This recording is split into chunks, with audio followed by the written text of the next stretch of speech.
ওয়ালাইকুম আসসালাম ওয়া রাহমাতুল্লাহি ওয়া বারাকাতুহু। সম্মানিত দিনী ভাই, জানতেছিলেন যে এক ব্যক্তিকে মানুষ সিজদা করতেছে, ওইখানে নাচানাচি করতেছে, হাতে তালি দিতেছে, এগুলা শরীয়ত সম্মত কিনা? সম্মানিত দিনী ভাই, সিজদা এমন একটা ইবাদত, মাথা অবনত করা, এটা একমাত্র আল্লাহর জন্য নির্দিষ্ট। এই সিজদা করা যদি কি জায়েজ থাকতো ইসলামে, তাইলে অবশ্যই স্বামীকে সিজদা করত স্ত্রীরা। এই বিশেষ একটা হাদিস আছে, হাদিসটি ইবনে মাজার মধ্যে 1853 নম্বর হাদিস। হাদিসটি হচ্ছে হাসান। আব্দুল্লাহ ইবনে আবি আওফা রাদিয়াল্লাহু তাআলা আনহু থেকে হাদিসটি বর্ণিত। তিনি বলেন, লামা কাদিমা মুআজ মিন শাম, মুআজ রাদিয়াল্লাহু তাআলা যখন শাম থেকে ফিরে আসলেন নবী সাল্লাল্লাহু আলাইহি ওয়াসাল্লামের দরবারে, সাজাদা লিন নবী সাল্লাল্লাহু আলাইহি ওয়াসাল্লাম, তিনি নবী সাল্লাল্লাহু আলাইহি ওয়াসাল্লামকে সিজদা দিলেন। ক্বালা মা হাযা ইয়া মুআজ, নবী সাল্লাল্লাহু আলাইহি ওয়াসাল্লাম সাথে সাথে বললেন, এই মুআজ, তুমি কি করতেছো এটা? ক্বালা আতাইতু শামা ফাওয়াফাকতুহুম ইয়াসজুদুনা লিআসাকিফাতিহিম ওয়া বাতারিকাতিহিম ফাওয়াদিতু ফি নাফসি আন নাফআলা যালিকা বিকা। মুআজ রাদিয়াল্লাহু তাআলা বলেন, আমি যখন শাম দেশে যাই তখন দেখি যে তারা তাদের নেতা সর্দার যারা আছে তাদেরকে তারা সিজদা করে। তখন আমি মহব্বত করলাম যে এই মহব্বতের সিজদাটা আমি আপনাকে করব। ফাকাল রাসূলুল্লাহ সাল্লাল্লাহু আলাইহি ওয়াসাল্লাম, ফালা তাফআলু, তুমি এভাবে করতে পারো না।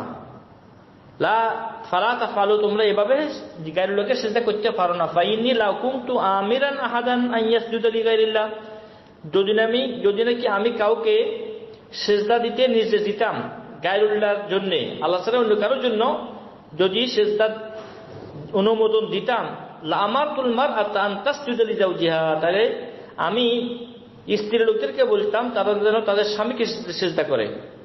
ওয়াল্লাযী নাফসু মুহাম্মাদিন বিয়াদি, শপথ ওই জাতের যে জাতের হাতে আমার মুহাম্মাদের প্রাণ, লা তুআদ্দিল মারআতু হাক্কা রাব্বিহা হাত্তা তুআদ্দি হাক্কা যাওজিহা, কোন মহিলা, কোন স্ত্রী তার প্রতিপালক আল্লাহর হক আদায় করতে পারবে না যে পর্যন্ত না স্ত্রী তার স্বামীর হক আদায় করবে।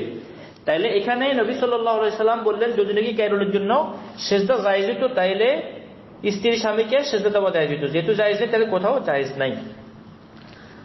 আর অন্যান্য সহিহ হাদিস দ্বারা প্রমাণ, রাসূল সাল্লাল্লাহু আলাইহি সাল্লাম যে কঠোর আকারে নিষেধ করছেন শিরক করা থেকে। কোরআনের মধ্যে আছে, ইন্না শিরকা লাযুলমুন আযীম, শিরক হচ্ছে বড় অপরাধ।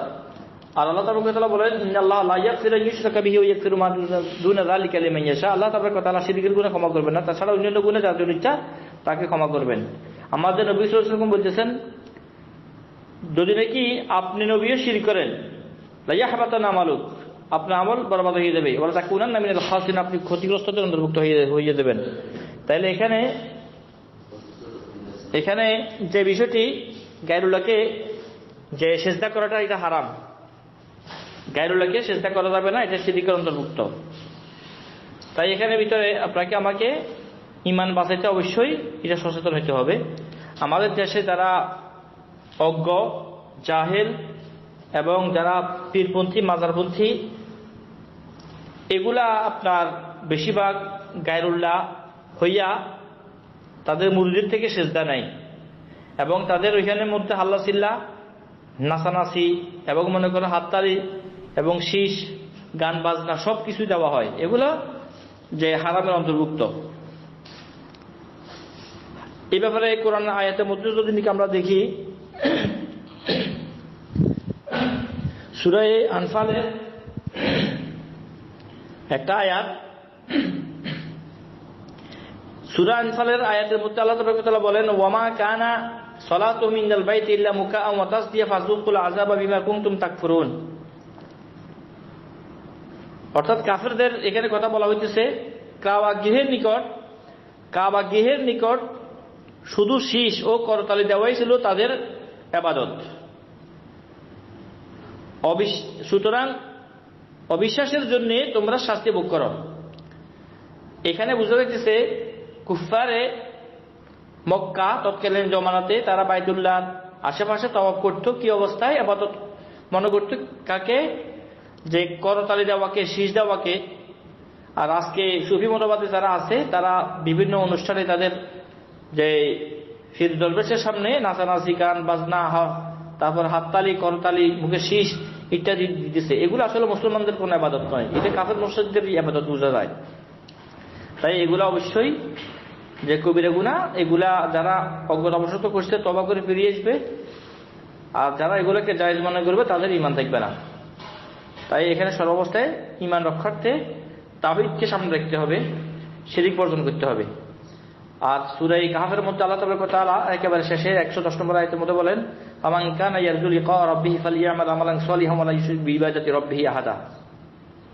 যে কেউ যদি আল্লাহ তাবারক ওয়া তাআলার নিকটে সাক্ষাৎ করতে ইচ্ছা পোষণ করে, তো সেই যেন যে আল্লাহ তাবারক ওয়া তাআলার সাথে অন্য কাউকে ইবাদতের মধ্যে শরীক না করে। তাই সিজদা এটা একটা ইবাদত, এটা গায়রুল্লাহকে করলে সে বেঈমান হয়ে যাবে, মুশরিক হয়ে যাবে। আশা করি বিষয়টা বুঝতে পারছেন। বাকি আল্লাহ আলম। আসসালামু আলাইকুম ওয়া রাহমাতুল্লাহি ওয়া বারাকাতুহু।